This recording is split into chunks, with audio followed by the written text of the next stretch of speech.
Hayyee maqaan kiyya itti aantuun inspektara guddatu leenjedhama.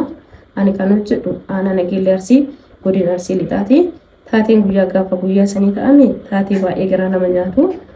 Daa'imni kun ganda Tulluu Qal'oo keessatti kan dhalatee qaama yookaan nama kan daa'ima kana dahee gate argachuus hin dandeenye odeeffannoo uummataatiin kan nu dhaqqabsiisaadha. Yeroon akkuma nu qaqqabeen daa'ima kana mana onaa keessatti gatameera jedhanii kaza daa'ima kana achumaan namoota ollaa sanillee ta'anillee hin jijjiranii nama san faana taane bulchaa ganda sanii faana taane daa'ima kana kan kaasne kan lubbuun isaa dhaqqabne jechaadha. Halkan masan dhalateera dhiigaan jira baay'ee afuradha. Ani bakka isa kana shakkine yegiddi lubbuu daa'ima kana dhaqqabuu hin danda'a hambisuu hin danda'a jedhee ofirraa bahee daa'ima xiqqoo harmaa hin qaba.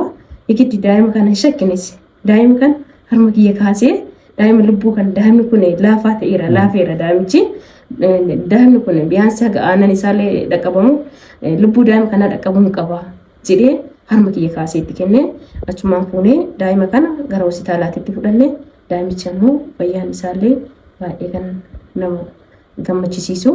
Daa'ima kana garuu nama daa'ima kana dahe argachuudhaaf baay'ee tattaaffii godhaa turre odeeffannoolee waltajjii garaagaraallee yaamne yaw baay'ee keessa deddeemaa turre takka odeeffannoo takka dhagahuu hin dandeenye. Daa'imni kun giddi maal ta'uu qaba jennee itti deemnee daa'imicha maal goona daa'ima kana abbaa qabeenyaatii kennuu qaba daa'imni kun guddatuu qaba jedhee daa'ima kana odeeffannoo keessa kennee namoonni dhufanii na gaggaafatanii daa'imicha mana yaalaatiin natti dhufanii daa'ima fuudhee kan guddifachaa kenne ta'uu isaa yeroo ammaa kan fayyummaan isaa kan baay'ee nama gammachisiisu baay'ee gaariidha. Daa'ima kana lubbuu daa'ima kanaa hambisneerrallee poolisii qofa osoo hin ta'in haadhummaanis kan nutti dhagahame lubbuu daa'ima kanaa hambisneerra. Kanaaf isinis dhuftanii yaada akkanaa kan akka hawaasni boodaafillee irraa baratu.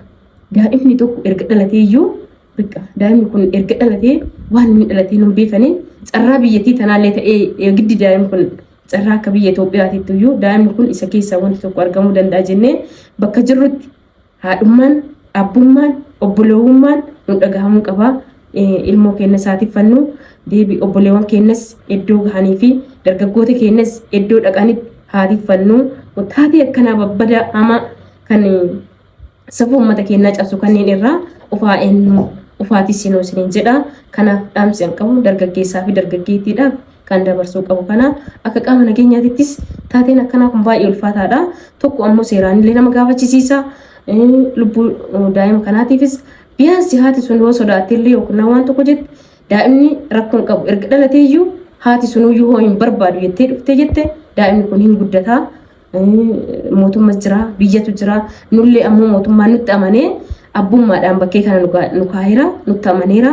Kanaafuu wantoota akkanaa kanneen irraa of eenyu jedha. Isinis galatoomaa dhuftanii hamma waajjiraatitti wantoota akkanaa kana hawaasa keenya barsiisuu qabna. Wanti akkanaa deddeebi'ee akka raawwatamne hambisuu qabna uummataaf immoo ibsuu qabna jettanii isinis dhuftanii asitti interboona godhuu keessaniif fudhadhaa galatoomaa jedha akka waajjira keenyaatti. Isinillee galatoomaa.